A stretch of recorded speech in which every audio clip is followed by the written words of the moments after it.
Hi friends, welcome back to my channel. ഇന്ന് നമ്മൾക്ക് വള്ളയപ്പം ഉണ്ടാക്കിയാലോ? അപ്പോൾ എങ്ങനെയാണ് വള്ളയപ്പം ഉണ്ടാക്കാമെന്ന് നോക്കാം. നമ്മളിവിടെ 1/4 ഗ്ലാസ് വെള്ളം എടുത്തിട്ടുണ്ട്. അതിലേക്ക് നമുക്ക് ഈസ്റ്റ് ഇട്ട് പിന്നെ പഞ്ചസാരയും ഇട്ട് അരമണിക്കൂർ കുതിർത്ത് വെക്കാം. ഇത് രാവിലെ തന്നെ ഞാൻ കുതിർത്ത് വെച്ച പച്ചരിയാണ്. അപ്പോൾ വൈകുന്നേരം 5 മണിക്കാണ് ഞാൻ ഇതിൻ്റെ പരിപാടി തുടങ്ങുന്നത്. അപ്പോൾ ഈ കുതിർത്ത് വെച്ച പച്ചരി നമ്മൾ ഊറ്റിയെടുത്ത് അതിലേക്ക് തേങ്ങ പിന്നെ അതുപോലെ തന്നെ കുറച്ച് ചോറും ഇട്ട് പിന്നെ നമ്മൾ നേരത്തെ കുതിർത്ത് വെച്ച ഈസ്റ്റും പിന്നെ ആവശ്യത്തിന് വെള്ളവും ഇട്ട് നമുക്കിതൊന്ന് അരച്ചെടുക്കാം. അപ്പോൾ ഇതാ എല്ലാം കൂടി മിക്സ് ചെയ്ത് നന്നായി അരച്ചെടുത്തിട്ടുണ്ട്. ഇനി നമുക്കിതൊരു പാത്രത്തിലേക്ക് ഒഴിക്കാം. ഇതാണ് ഇതിൻ്റെ കൺസിസ്റ്റൻസി. ഇനി നമ്മൾക്ക് പാത്രം മൂടി വെക്കാം. അന്ന് രാത്രി തന്നെ നമ്മളത് തുറന്നു നോക്കി. തുറന്നപ്പോൾ ഇതാ നല്ലോണം പൊന്തി വന്നിട്ടുണ്ട്. ആദ്യം ഒരു അരഭാഗമേ ഉണ്ടായിരുന്നുള്ളൂ, ഇപ്പം നല്ലോണം പൊന്തി വന്നിട്ടുണ്ട്. ഇനി നമുക്ക് രാവിലെ ഇതിൻ്റെ അവസ്ഥ എന്താണെന്ന് നോക്കാം. അങ്ങനെ പിറ്റേന്ന് രാവിലെയായി നമ്മൾ തുറന്നു നോക്കി. നല്ലോണം പൊന്തി പതച്ച് പുറത്തേക്ക് മറിഞ്ഞിരുന്നു.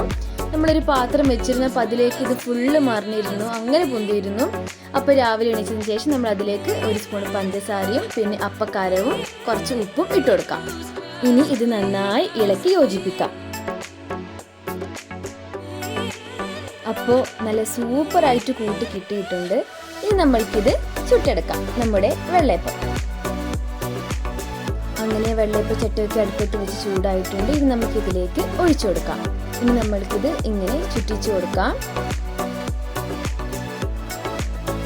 അപ്പോൾ നമ്മുടെ കിഡിലിനായിട്ടുള്ള വെള്ളയപ്പം ഇതാ ഏതാനും നിമിഷത്തിനകം റെഡിയാകും.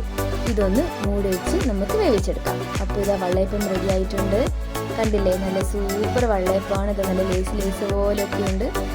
നല്ല ഭംഗിയുണ്ട് കാണാൻ തന്നെ. കാണാൻ മാത്രമല്ല കഴിക്കാനും നല്ല ടേസ്റ്റിയാണ്. നമ്മളപ്പോൾ ഇതിൻ്റെ കൂടെ ഗ്രീൻ പീസ് കറിയാണ് ഉണ്ടാക്കിയത്.